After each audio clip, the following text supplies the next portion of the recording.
you guys mentioned like the reaction from around the league and what that will be like. There was a breakup in Buffalo, and it's like when you have a friend group and there's a breakup and then there's the next big party. It's like people are going to be talking. It'll eventually be old news, but it's still new enough news that it's like, oh, we'll see like the new. What's it like? We've all been there. You know what I'm talking about. It would have been. How's he looking? It would have been.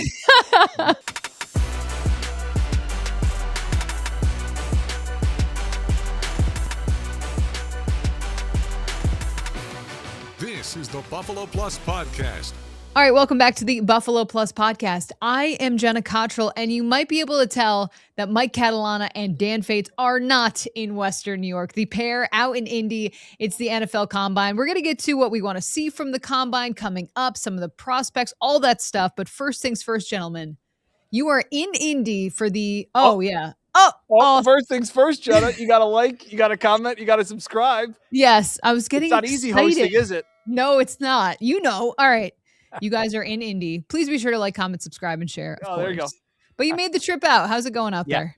So we've moved up in the world. We have. We have a spot on what they call Radio Row here, or Podcast Row. Podcast Row. And I have dubbed, Jenna, this area is Buffalo Plus Boulevard. We're moving on up. Guys, we have a table. There's a table here. As you can see behind us, everybody is here. Yeah, a lot of teams, radio stations, yes. Podcasts are all here. All that stuff's here. It'll be set up more. And then on the other side of that big curtain is all of the podiums over there. I'm doing it. Yes, he's doing over the there. Point.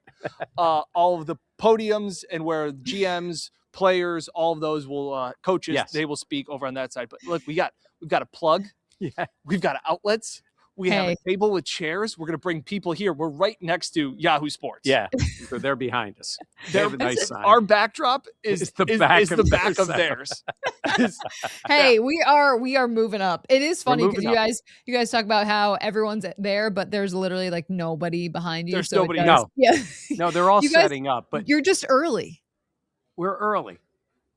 We are early. I'm never wrong. I'm just early.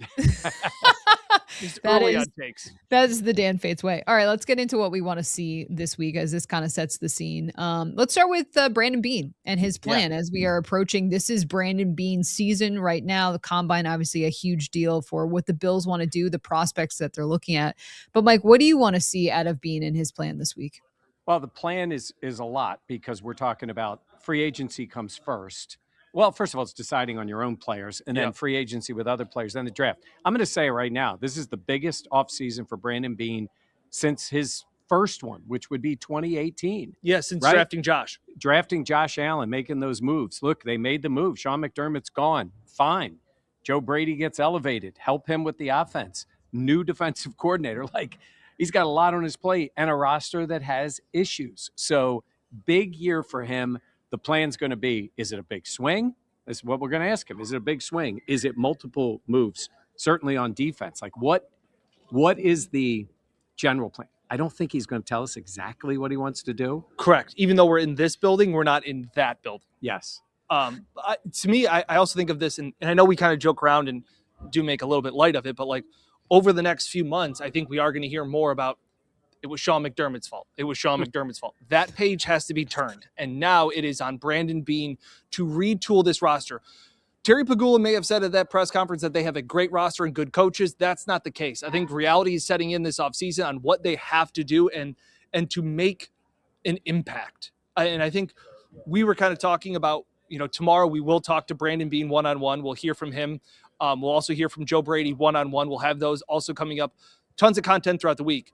But is he aggressive this offseason to make a swing, whether that is a trade, whether that is moving up, whether that's just taking a wide receiver in the first round, which is something he's never done? Jenna, what do you want to hear from him? It was actually funny. I was just thinking about that because I'm curious what the tone he will have tomorrow because it is the off season. Like a lot of times for these coaches and for the players and for the front office, it's like a little bit more of like a relaxed, but obviously there is that much more pressure on Beane this year with the off season changes that this team has made. Is he like, super aggressive, talk about, we're going to do this and that? I don't expect that, but I am curious the angle of what she would come because, Mike, we know how much pressure has already been on this team just because of the expectations. But now with the moves made, it feels like that's been ratcheted up even that much more. Pressure's on Beane.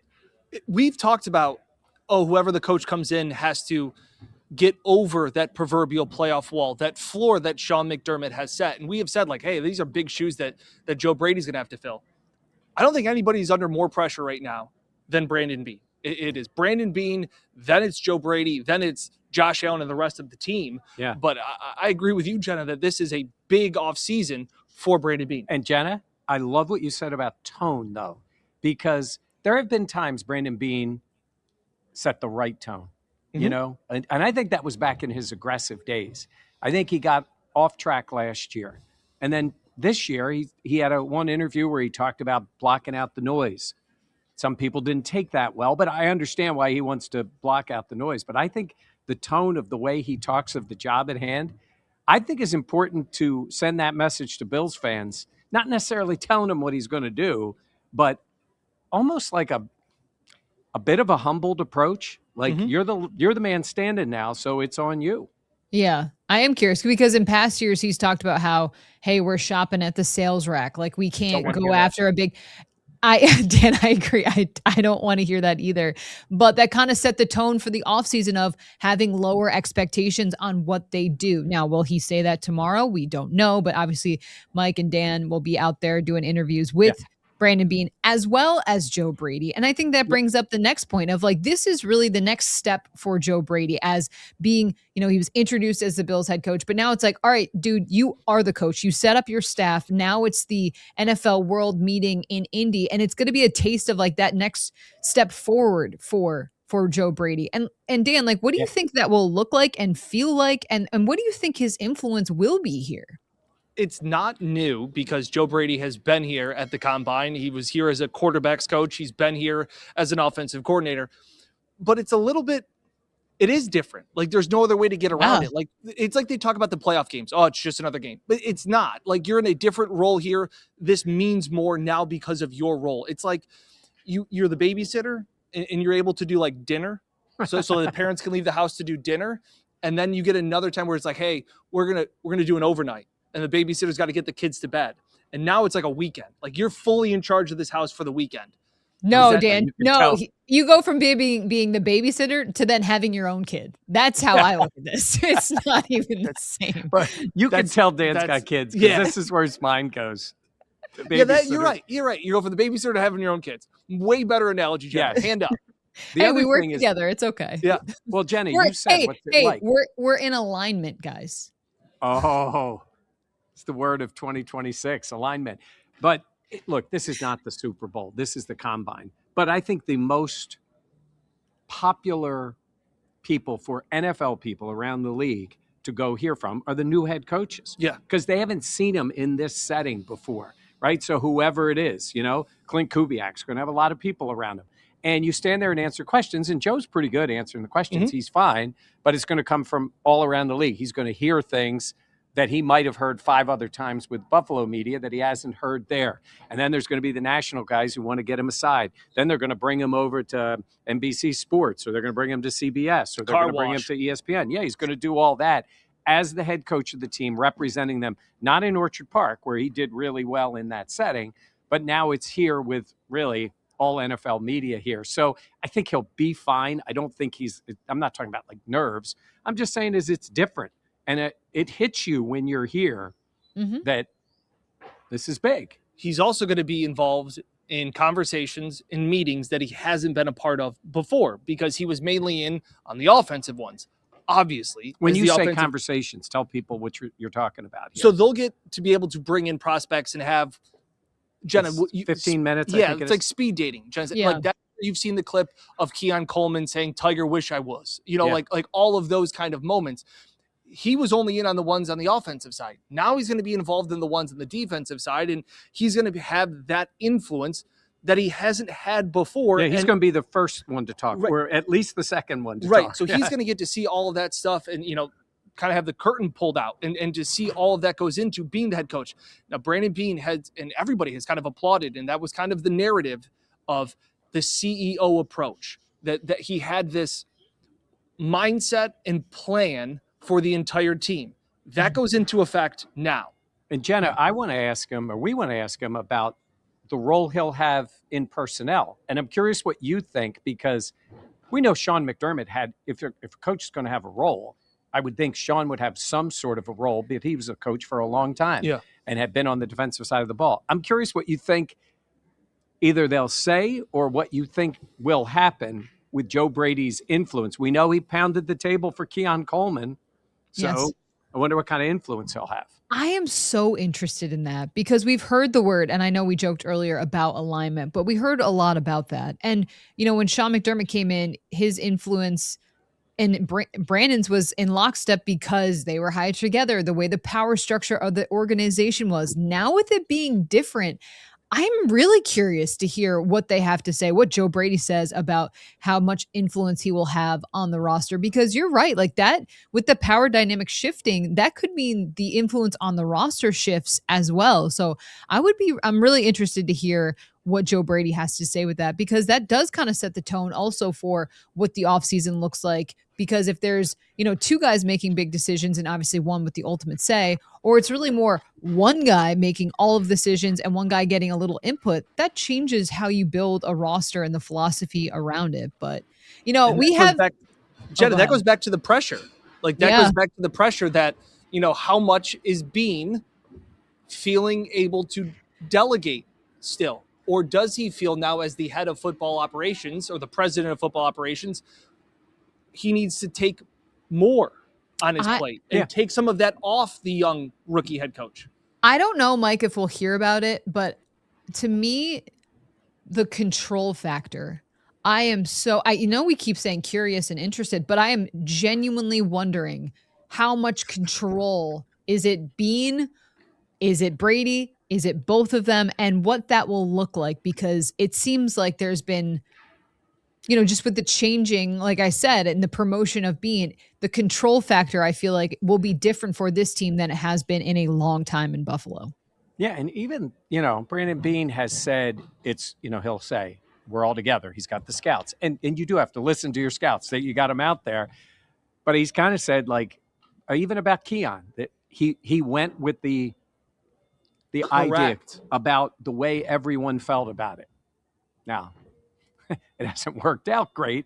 So, there's a lot of people that are going to take a little piece of that as opposed to standing up and saying it's mine. And that's an offensive guy when Sean McDermott was the head coach. And now that guy who's with him on offense is now his head coach. So I think Joe Brady will definitely have an influence on what they do in free agency and what they do. But I think ultimately, the way it's set up, it's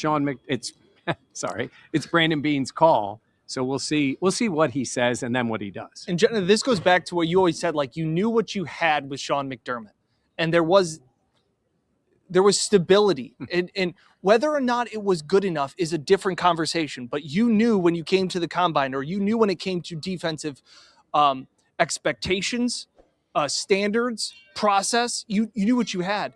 We're sitting here right now saying, like, who has final say? Does Beane feel more empowered because he's under pressure, because there's more heat, the temperature of his seat has been turned up, or does he delegate to Joe and his CEO approach? And that's stuff that, one, we won't know. We won't know how Joe evaluates defensive players, and we probably won't know until after this season, because all these things that we've talked about, we were just on a plane, right? Yeah. And the guy's like, I didn't really like the Joe Brady hire at first. And now that some time's passed, I've really come around on it. It's like, nothing has changed. Well, it's just people start to get more comfortable with it. Right. But it won't change to the end. But Jenna, to your point, the difference now is the guy running the defense and the guy as the head coach, the guy who was on equal footing with Brandon Beane, both directly going to the owner, that guy's gone. Mm-hmm. Now the defensive coordinator and the head coach both report to the general manager. So the structure is different in terms of the organization. Then the question is, how does that play out in terms of the roster in a big year with the roster, including, defensive players and wide receiver? Yeah. Look at guys, we went almost like 15 minutes without talking about wide receiver. Look at us. We should be proud. But And I have you a guys stroke. stop. You guys are in Indy. Yeah. We've talked so much about wide receiver over the last couple of seasons, but this is an opportunity to see the next, up and coming class. And what do you expect to see in that arena and just kind of the feel you think with there being so many talented receivers in this draft? I expect to hear that every single one would love to catch passes from Josh Allen. And I they've know all you- met with the Bills. I know you joke, but like if you're a receiver, you would love that. Yeah. Yeah. That's what Yes. I'm expecting to see, Jenna. Oh, okay. No, but you're right. But that's what I don't think you can dog on a guy for being like, yeah, it'd be rad to catch passes from Josh Allen. Here's what I think we're going to hear. I think this team does have a lot of needs. And I think they're going to push back a little bit on having to get a receiver at the top of the draft. I think that's what a lot of fans are going to be focused on. Mm-hmm. Who are you picking at, 26? 26, Yeah. right? Or are you moving up or whatever they're doing? Whereas there's a very, very real chance that is not a wide receiver at 26. There is. There is a very real chance. It's not. For sure. I know. Now that would be saying, where are you getting that receiver? They might have already gotten one in free agency, right? Or made a trade, because all those things can happen. Because believe me, everybody here is going to be talking about Brian Thomas Jr. and they're going to be talking about not them. That would be illegal. Tampering? Yes. That'd be the illegal I don't mean tampering. Brandon Beane can't stand up at the podium and go, I'd love to have Brian Thomas Jr. That would be awesome. If I would have listened to Mike Catalana, I would have made him one of my draft picks. That would have been awesome. But no, Jenna, I think it's going to be fascinating to see because all these guys are going to look good. You're going to see Concepcion, and he's fast, and he quick twitch moves, and he's born in Rochester, New York. I can't wait to ask him what he loved about what his growing favorite up memory at 3 years old was. And where did he have his first garbage plate? Like, I can't wait to ask him all of those things. I think am curious his Rochester connection, but yeah.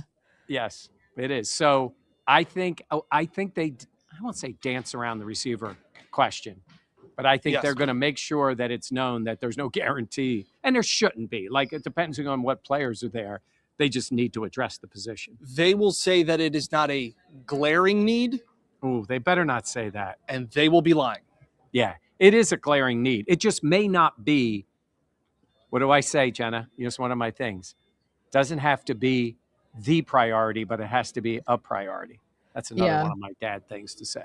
I do like that. I feel like they could go but realistically, you're right. Like if they don't go wide receiver first round, they could do pass rusher. They could do even linebacker. Like there's other They need options. those things. Yeah. Yeah. There's other also safety. Yeah. Safety is another one. There's a lot of safeties in this draft that I really liked.